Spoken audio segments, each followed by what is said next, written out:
Hello and welcome to our analysis of iCAT12. iCAT12 is the 13th mock in our All India National Level CAT test series of 25 mocks. So we've crossed the halfway stage now, and by now you would have developed some kind of an attempt strategy where you are clearly aware of how you want to approach each section. However, like we've said earlier, we will keep giving you mocks which vary in difficulty from easy to moderate, moderate to tough or tough. So iCAT12, firstly let's classify this mock in terms of this difficulty. iCAT12 has been classified as an easy to moderate mock by our content experts. How will we analyze this mock? The analysis of this mock will be done in 3 parts, one for each section. In the first part of this analysis, we will look at the verbal ability section and have a look at what questions to attempt, how to attempt, etc. So firstly, when we said this is an easy to moderate mock, what does this number 1.71 next to it denote? So that is the average LOD or difficulty level of this mock. Now how do we arrive at this number? So this is not an absolute number per se. What do I mean by this? For each question in this mock, a difficulty level is assigned from 1 to 3, where 1 stands for easy and 3 is difficult, 2 is moderate. So this is nothing but the arithmetic mean or the standard average of the individual difficulty level of each question. Now just to give you a perspective, the actual CAT last year or last year has been mapped somewhere around 1.9 to 1.95. That is the overall range.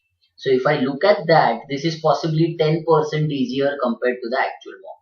And that is the reason why we've classified this as an easy to moderate mock rather than a moderately difficult mock. Again, as we said in the first part, we'll have a look at the verbal ability section. Typically this section has 2 parts, 24 RC questions or passages and 10 non-RC, which is numerical entry or theta questions plus para summary. Now for this mock, the verbal ability was fairly simple with an average difficulty of close to 1.4, which means that every question on an average was easy or easy to moderate. There were hardly any tough questions in this mock. Let's have a look at this section in greater detail. So we divide this section into clear-cut 2 parts, RC and the non-RC. Within RC, as we said, we have 24 questions. The typical breakup is we have 3 sets of 6 questions each plus 2 sets of 3 questions each. That is more or less the standard breakup. However, please keep in mind that this is by no means a rule, which means that tomorrow you can have one 6 question set or 2 6 question sets and 4 3 question sets, or someday CAT might decide to not have 6 or 3 question sets, it could only be 4. So those combinations are always possible, but the most common one that we've seen over the last 3 years is 3 sets of 6 questions, 2 sets of 3 questions. Now, what does this graph signify out here? Generally what happens is, for RCs we do some kind of a post facto analysis, in the sense that we always say that for RCs you should know which are the 3 or 4 out of the 5 sets that you need to attempt, or which were the ones that you should have done. How do we decide that? Most probably people look at the subject matter. However, we believe that there are 3-4 parameters that you need to look at. Of course, this can be done on a post facto basis, but it gives you an insight into the kind of thought process that you had while attempting the RCs. So what are those parameters? 1 is the number of questions, that is either 3 or 6 as shown here.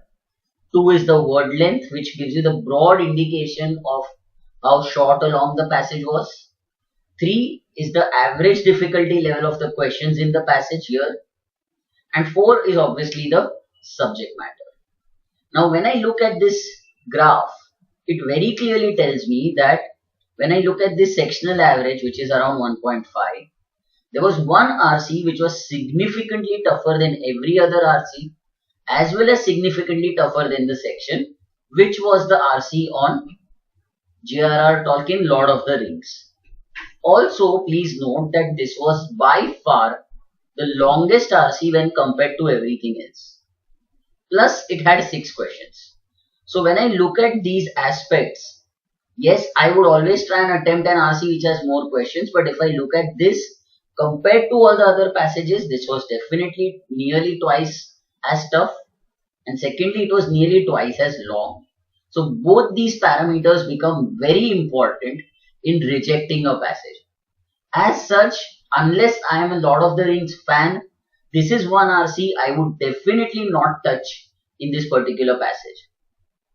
On the other hand, when I look at the other RCs, there are 3 RCs which are very clearly comprising easy questions.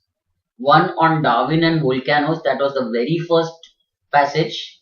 One on soil nanotechnology, and one on the sites framework.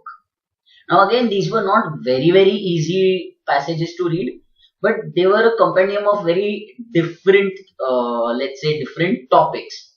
So one, for instance, was on geology, the one on volcanoes, one was on a combination of geology and science, nanotechnology.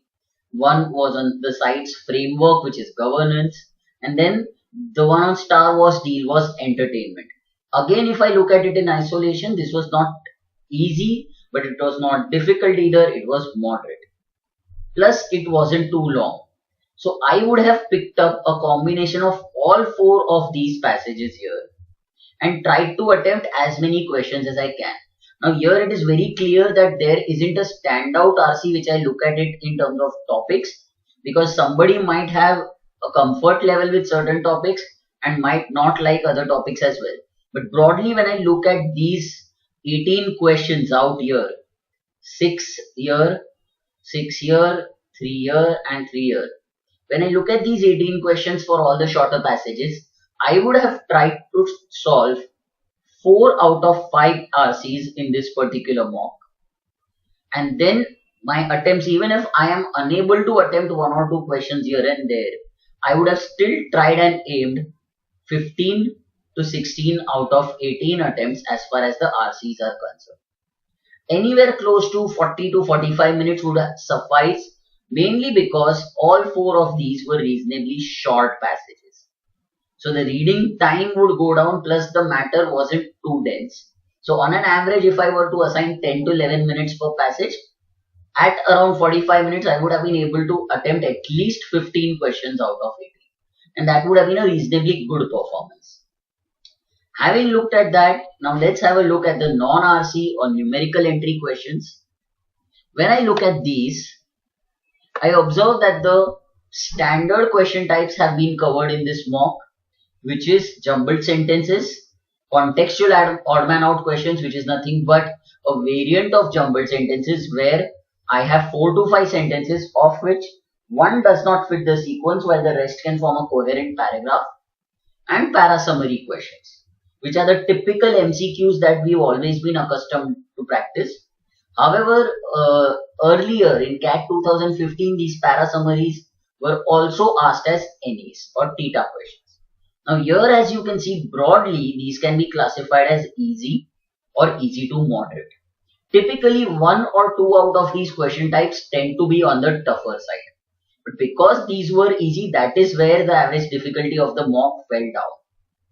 Now, when I look at this, I can easily say we typically tell people to try and attempt all the questions in the non-RCs.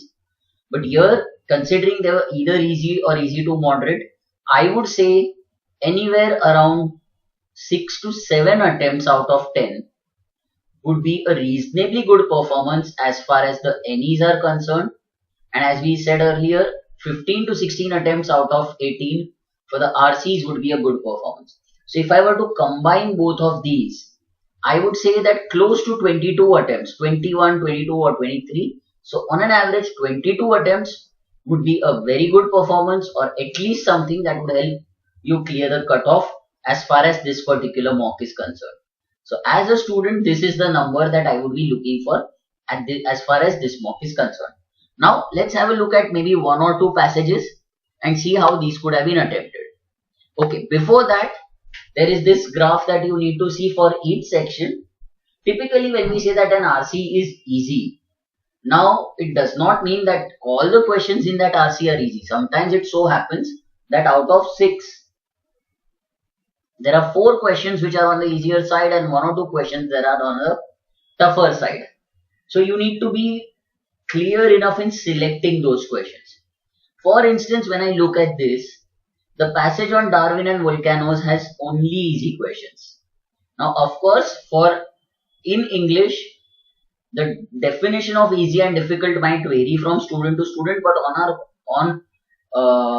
let's say on the whole, our faculty have called these 2 passages as purely easy passages.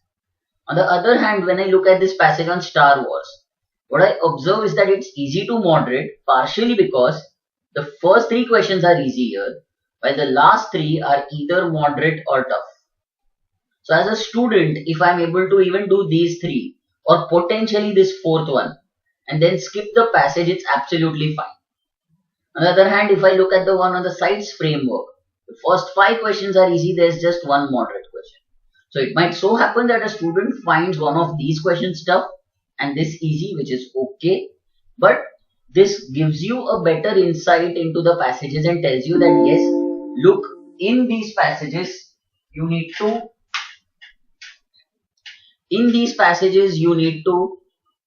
attempt all questions, or you need to attempt half of the questions or most of the questions, and so on.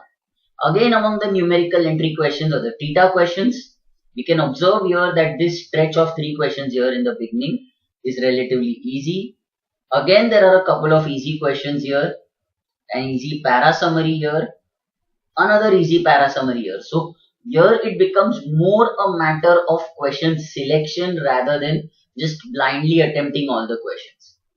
As is evident in the set on Lord of the Rings, very clearly 5 out of 6 questions are on the tougher side, so I wouldn't try this.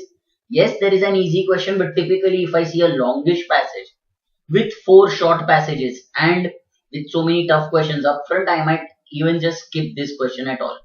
So it's not necessary that I would attempt all easy questions. It's more a case of strategically selecting the passages. Let's have a look at all the passages. Let's, for instance, consider the passage on the Star Wars deal.